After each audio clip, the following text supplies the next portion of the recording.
بسم اللہ الرحمن الرحیم۔ السلام علیکم ورحمۃ اللہ وبرکاتہ۔ بسم اللہ الرحمن الرحیم۔ عزیز طلبہ، امید ہے آپ سب خیریت سے ہوں گے۔ آج کے اس سبق کے اندر ہم سبق نمبر 12 کی تمرین کا آخری حصہ حل کریں گے۔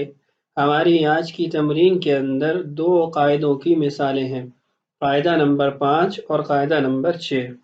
تو آئیے قاعدہ نمبر 5 سے شروع کرتے ہیں۔ تو قاعدہ نمبر 5 کی مثالوں سے پہلے قاعدہ دہرا لیتے ہیں۔ قاعدہ نمبر 5 یہ تھا کہ اس میں ظرف کا صیغہ وہ ہمیشہ اس میں مفعول کے وزن پر آتا ہے، یعنی جو طریقہ ہم نے اس میں مفعول کے صیغے کو بنانے کا سیکھا تھا وہی طریقہ اس میں ظرف کے صیغے کو بنانے کا ہے۔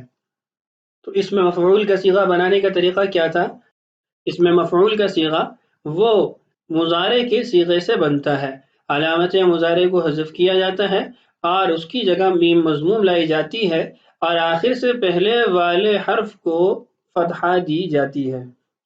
تو آئیے دیکھتے ہیں ان مثالوں کے اندر۔ سب سے پہلی مثال ہے وَبِئْسَ الْوِرْدُ الْمَوْرُودُ۔ اس جملے کے اندر غیر ثلاثی مجرد کا اس میں ظرف کا صیغہ نہیں پایا جا رہا۔ وَلَن تَجِدَ مِن دُونِهِ مُلْتَحَدًا۔ ملتحدہ یہ اس میں ظرف کا صیغہ ہے، اور آپ دیکھ رہے ہیں کہ اس کا مضارع یلتحدو تھا، اس سے ہم نے علامت مضارع حذف کر کے میم مضموم ابتدا میں لگا دی اور آخر سے پہلے والے حرف کے نیچے کسرہ تھی یلتحدو، تو ہم نے اس کسرہ کو فتحہ کے اندر تبدیل کیا، تو یہ صیغہ اس میں ظرف کا بن گیا۔ بئس الشراب وساءت مرتفقا، یہاں پر محل استشہاد مرتفقا ہے، اس کی حالت رفعی مرتفق ہے اور یہ صیغہ یرتفق سے بنایا گیا ہے، ابتدا سے علامت مضارع حذف کر کے میم مضموم لگا دی اور آخر سے پہلے والے حرف کو کسرہ کے بجائے فتحہ دے دی۔ لِكُلِّ سِرٍّ مُسْتَوْدَعٌ، مستودع یہ اس میں ظرف کا صیغہ ہے جس کو یستودع سے بنایا گیا، ابتدا کے اندر علامت مضارع یا حذف اور آخر سے پہلے والے حرف کو کسرہ کے بجائے فتحہ دی گئی۔ مبرقع یہ بھی اس میں ظرف کا صیغہ ہے جس کو یبرقع سے بنایا گیا ہے۔ متدحرجان یہ تثنیہ کا صیغہ ہے، اس کا مفرد متدحرج ہے جو کہ صیغہ یتدحرج سے بنایا گیا ہے۔ مخلولقات یہ جمع اس میں ظرف کا صیغہ ہے، اس کا مفرد ہے مخلولقات اور اس کا مذکر کا صیغہ مخلولق اور وہ یخلولق سے بنایا گیا ہے۔ میسرات اس کا مفرد میسرات اور مذکر صیغہ میسر جس کو ییسر سے بنایا گیا۔ مکرمانی تثنیہ کا صیغہ ہے، یہ مکرمن کی تثنیہ ہے اور یہ یکرمو سے بنایا گیا ہے۔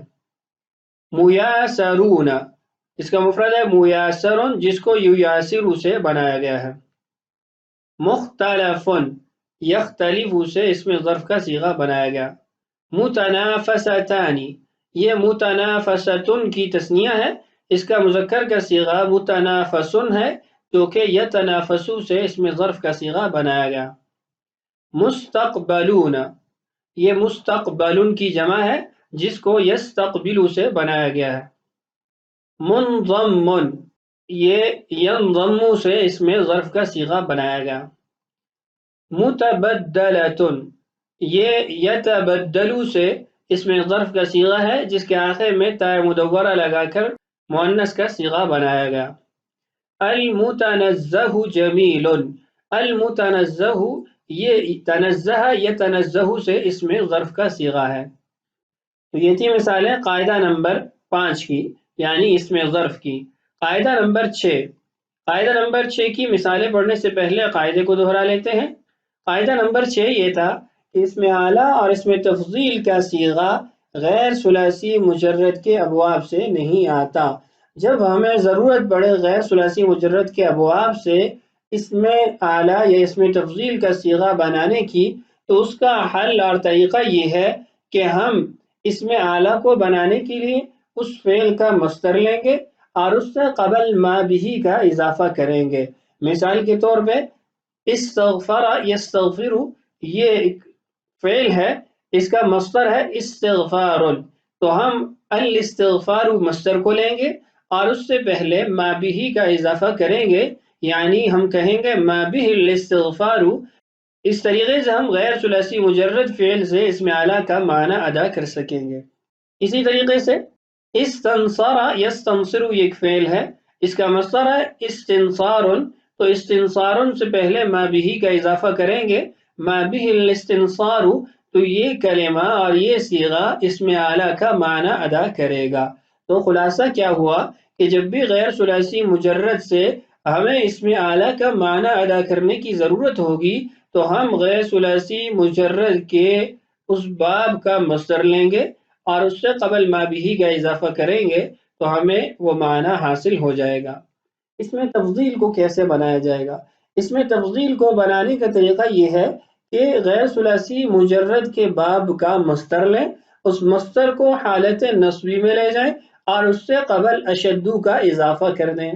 مثال کے طور پر انفطر ینفطر یہ فعل ہے، اس کا مصدر ہے انفطار، اب انفطار کو حالت نصبی میں لے جائیں گے تو انفطارن بن جائے گا اور اس سے قبل ہم اشد لے آئیں گے تو اشد انفطارن، یہ اس میں تفضیل کا معنی غیر ثلاثی مجرد سے ادا ہوگا۔ اور اسی طریقے سے ہم کہتے ہیں اجتنب یجتنب، اس کا مصدر ہے اجتناب، حالت نصبی اجتنابن اور اس سے قبل اشد کا لفظ آئے گا تو اشد اجتنابن، اس کے ذریعے ہم نے اسم اعلیٰ کا معنی ادا کر دیا۔ اسی طریقے سے ہم نے جب رنگ یا عیب کو ثلاثی مجرد ہو یا غیر ثلاثی مجرد ہو اس سے بیان کرنا ہو تو اس کا طریقہ بھی اس میں تفضیل کا یہی ہوتا ہے کہ ہم اس سے پہلے اشدو لے آتے ہیں، وہ رنگ ہو یا عیب ہو، ثلاثی مجرد سے ہو یا غیر ثلاثی مجرد سے، تو اس صورت کے اندر بھی اشدو کا استعمال کیا جاتا ہے۔ آئیے اب مثالوں میں غور کرتے ہیں۔ سب سے پہلی مثال ہے واللہ اشد بأسا واشد تنکیلا، یہاں پر ہمارا محل استشہاد اشد بأسن ہے اور اشد تنکیلا۔ آپ دیکھیں دونوں جگہوں پر اشدو کے بعد جو کلمہ ہے وہ حالت نصبی کے اندر ہے اور اس سے معنی اس میں تفضیل کا ادا ہو رہا ہے۔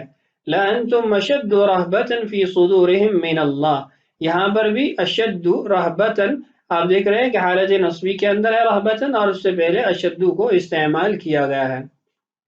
الشفق اشد حمرتا من الورد، اب اشد حمرتاً، حمرتاً رنگ ہے، ہم نے کہا رنگ کا معنی ادا کرنے کے لیے بھی اس سے پہلے اشدو کو لے آئیں گے۔ الجمل اکثر تحملا للاثقال، اشدو کی جگہ یہاں پر اکثر استعمال ہوا اور تحملا، یہ تحمل یتحمل باب تفاعل کا مصدر ہے، آپ دیکھ رہے ہیں حالت نصبی میں ہے تو اس ذریعے سے یہاں پر اس میں تفضیل کا معنی ادا کیا گیا۔ تفاحۃ کشمیر اشد حمرتا من الورد، یہاں پر بھی ایک رنگ کے معنی والے لفظ کو اس میں تفضیل کے لیے استعمال کرنے کے لیے اشدو کا استعمال کیا گیا ہے۔ الغرب اکثر تقدما من الشرق، یہاں پر اکثر اشدو کی جگہ استعمال ہوا اور تقدما، یہ تقدم یتقدم سے مصدر ہے اور حالت نصبی میں ہے۔ رب شاب ہزیل اشد حرما من شیخ، اشد حرما، حرم یہ عیب ہے اس لیے اس سے پہلے اشدو کو استعمال کیا گیا اس میں تفضیل کا معنی ادا کرنے کے لیے۔ احب کتابا ما به التشویق لتحصیل العلم والادب العربی، التشویق یہ شوق یشوق کا مصدر ہے اور اس سے قبل ما به کو لایا گیا تاکہ اسم اعلیٰ کا معنی غیر ثلاثی مجرد سے ادا کیا جا سکے۔ زید اکثر اجتہادا من عمر، اکثر یہ اشد کی جگہ استعمال ہوا اور اجتہد یجتہد کا مصدر حالت نصبی میں لا کر اس میں تفضیل کا معنی ادا کیا گیا۔